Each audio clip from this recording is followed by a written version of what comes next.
Good morning, Fort Morgan High School. Unfortunately, this is the seniors' last broadcast of the year.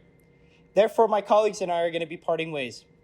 We would like to thank you for all the continued support that you have shown us throughout the years. So instead of doing our normal anchor footage, we decided to do something more special. I'm your host, Uriah Celestino. Our first story that we have for this week is from our vice editor, Crone. Brock took a look at everything that we've done in this class throughout the years.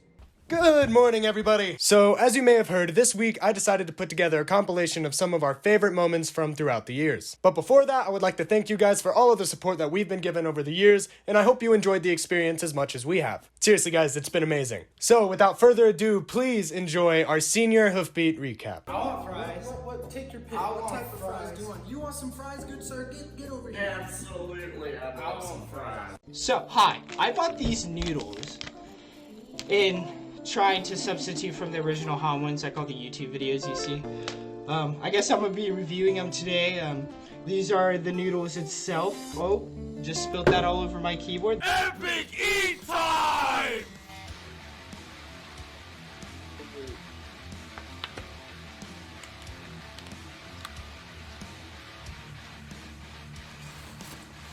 Oh.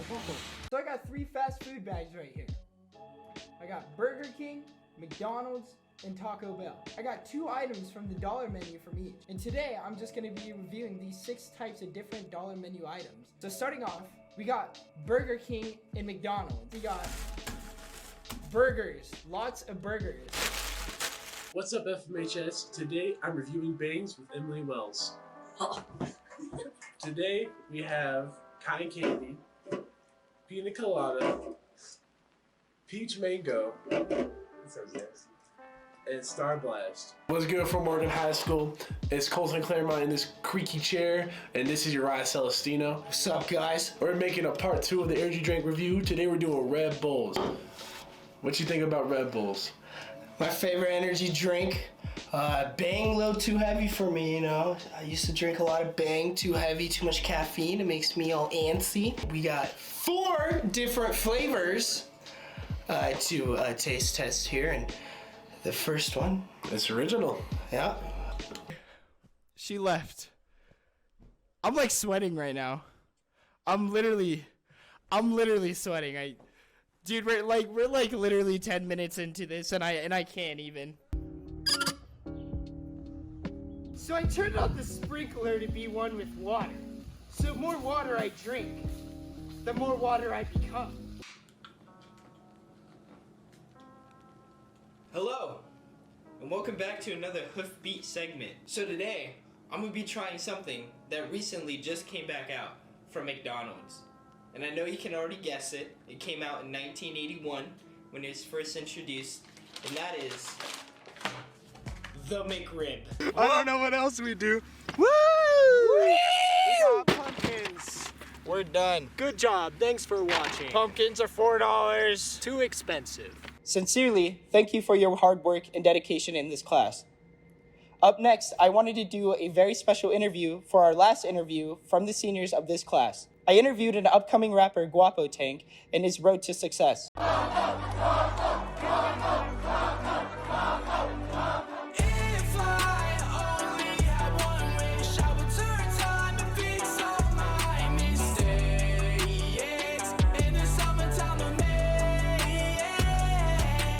What's up, Uriah? How you doing, bro? I'm good. How are you? I'm good, bro. Super excited, bro. Super excited. Yes, sir, bro. Me too, man. We've been talking about this all day, so. Yeah, let's get I just want to say your newest song. I've been listening to it all day. It's awesome and it's great. So the first question I have for you is really difficult. Okay. What is your name? So everyone knows me as Guapo Tank. But my real name is Cameron Vincent. Leading on to the next question is why did you choose Guapo Tank? Yeah, no, that's a great question, man. So I actually came up with Guapo Tank because I played football whenever I was young. You know, I'm a bigger guy. People know whenever I was like 5, and they always gave me the nickname Tank since I was 5 leading up until like I stopped playing football in high school. And it just kind of always stuck with me. Now the Guapo part, I got that because I was in 8th grade and I didn't know, all rappers, they talk about guap, they talk about money, things like that. I thought it was the same thing, and turns out it wasn't. Guapo meant handsome in Spanish. It didn't mean, it didn't mean money. So whenever I took Spanish in ninth grade, I figured it out, and I was like, man, I'm such a dummy. But it sounded so good. It was perfect. Guapo Tank, it just flows off the tongue really well. So I stuck with it, man. Okay, so like what made you get started in rap? So what kind of made me start making music, I've kind of been inclined, like just musically, like my entire life. My dad, he listens to a bunch of country music, and my older brother, he listens to like the Lil Wayne and the rap music. So I kind of just pieced all the elements of stuff that I've heard throughout the years, and I was just really influenced by it. So that was one thing. And then also I went through a little breakup with a girl, and it just messed me up. It affected me a lot, and I felt like I could really use this platform to connect with other people that have been through, maybe some of the same things I have. So it's just been really cool, bro, and it was really full circle. When and like how did you find your sound? Like how did you realize like this is my sound? Classify myself as like pop alt, like pop alt music. That's like my genre, and I just kind of pulled pieces from everything I've heard throughout the years and just try to bring it all into pop. Obviously I listen to a lot of the Killer Roy, I listen to a lot of Post Malone and Justin Bieber, just a bunch of different things. I try to put it together and create myself. So like where do you see yourself in like 5 or 10 years doing this? Shoot, I would definitely want to be in the top 5 of the entire world of artists listened to. Really, my biggest goal is just I want to have a really good influence on just the generation, because I think a lot of the stuff is dying out. People are talking about the same things, and I just want to connect with people deeper on a lot deeper levels than just like surface. So I just want to bring people together, and I just want people to be able to listen to music and enjoy it and feel loved. Was there like a certain time to where you're like, okay, this is what I want to do? Like music is what I want to do. So actually, I battled that about a year ago. I'm 19. I graduated last year.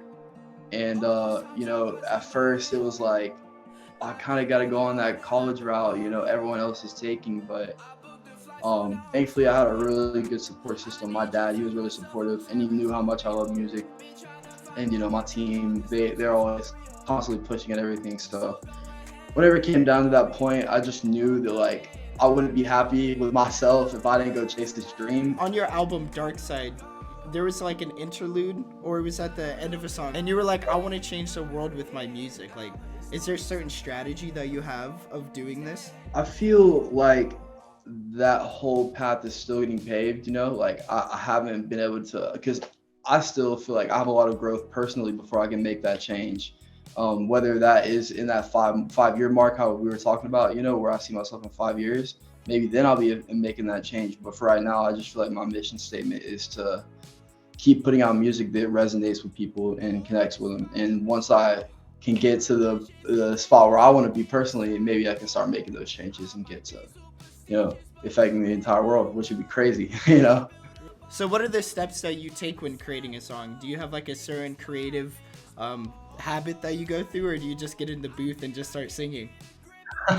Well, I feel like it's a mix of both. I've really recently been learning like how to I would say put a song together, because I've been putting songs together, but really like lock in and take the time, with each piece of the song and just really like build on it. But man, in the beginning, I was hopping in the booth and making songs in 5 to 10 minutes. But I just really been trying to make everything recently a lot more special. When and where was your first public performance? So first performance officially as an artist, I was like 16 at Kennesaw State University. And it was called an event called Miracle Midtown, and I performed there, and it was super dope. I was so nervous because I was, it was like my first time performing my own music, but it was awesome. But dude, I remember whenever I was like 8 or 9, being in Myrtle Beach, and I was singing karaoke on stage, like some Beatles music, man, like a bunch of different stuff. But yeah, my first official like as Guapo Tank on stage was whenever I was 16 at KSU. It's super nerve-wracking, I bet. Super nerve-wracking. Dude, I'll never forget. My legs were literally just shaking. I was so nervous. You're pulling that Elvis Presley over there almost, like. Yeah, for real, bro. That's so funny. Yeah, I was like Elvis on stage. Like, how did you pick your manager? Yeah, so my cousin slash artist I work with, he owns a record label called Progression Records, which is what I'm signed under. And you know, I just knew from the start that Bex was the perfect fit. She has the drive, she has the ethic, you know. She's just someone you want around you. So I just knew that she could take my music, and she's been taking Swish's music to that next level, and she's gonna continue to do that. So I love how she moves. So Who's Swish? yeah, Swish, he's the record label owner, and he's also an artist. He makes like oh man, he'll beat me up if I get it wrong. Oh, wow. Pop punk vibes. And you know, every time we lock in the studio, we just been creating crazy vibes. I want you to love me, come and take this from me. I don't want you to walk away. But dude, he's fire, man. You should definitely go listen to his music and check him out. Y'all go listen to Swish, man. Don't sleep on him. $. Don't forget the $, you know what I'm saying? What would you say to aspiring artists or musicians? Just don't give up on yourself. You know, people get caught up in that, and I definitely have myself. I've, you know, had my times where I've lacked motivation, and I've had to refine myself. And just remember your reason why. You know, there's like a lot of people that believe in you, especially as you're going up, and just remember always, just keep reminding yourself why you do this and who you do it for and the reasons. So yeah, just don't forget those things, bro, and I believe you can accomplish anything, you know. For anyone who's watching this, first off, appreciate y'all for tuning in. Uriah, thank you for interviewing me, bro. You can find me all platforms, Guapo Tank, GUAPOTANK, Spotify, Apple Music, everything. Also, Instagram is Guapo Tank, at Guapo Tank, on TikTok, everything. You guys can check me out. Just look me up on Google, baby. And then finally, since we as seniors are leaving, Jesse Hanyo wanted to bring an advertisement for Hoofbeat and why you should join this class. Trust me, it's worth it. Do you have a passion for content creation, video production, and journalism? Do you want a class that's less teacher-led and more self-centric? Do you enjoy learning more about the school and taking initiative to inform the masses? Well, do we have the class for you? Join Hoofbeat for all of these and more. After a quick and painless 2 weeks of learning about the history and laws of journalism, you begin your 2-week cycles where you go through the process of creating a story from the ground up before it gets featured in the school broadcast. I asked Vice Editor Brock and expert journalist Liam about the 2-week cycle and how they break it down. So my name is Brock Crone. I am a senior at Fort Morgan High School, and I am the vice editor in Hoofbeat. I'm Liam. Okay, so typically my Monday, I'm finishing up the last broadcast, and by that I mean I'm writing my blog, and I'm getting my progress points all filled out because those are due the Monday we come back after our cycle's over. So the editors are responsible for a lot of the organization of the broadcast. So typically at the beginning of our 2-week cycle, we all come together. We got both editors there usually. We've got just the other students that are in the class as well as our teacher. We come together, we have a big meeting, and we kind of discuss the things we want to go over that week, what we did wrong last week, what we can do better this week. And so that's kind of where the whole idea process starts. And from there, it's kind of my job to push people to find those story ideas, see what they want to do that week. And find my own story as well. Wednesday, Thursday, I get my interview questions done on Wednesday, and I try to get interviews done Wednesday, Thursday, sometimes Friday if I have to. Then come back next Monday, I start editing as soon as I can, and then I'll edit Monday, Tuesday, Wednesday, Thursday. Friday I'll want to go over, do some final touch-ups, make sure it looks nice, and spend almost the entire class exporting my video because it takes a long time to do. And then it's done, and I just come back and restart the cycle the next week. Once that all happens, we all go do our own thing. We start making our stories, and then eventually by the end of the week, it all comes back to me. And it's my job to put all the stories together, get the anchor footage together, and make it look good. So, Still on the fence about joining? Well, I'll leave it to Brock and Liam to persuade you further. it's very fun. It's a lot of fun, actually. It's very tight-knit, I want to say. Everybody feels pretty close in there. The environment is definitely relaxed. It's good. Could be a little bit less relaxed, but I think it's okay. Definitely the creative freedom. and you get a lot more of that when you're the editor, so I would strive for that. But definitely, I mean, there's just so much that you can do.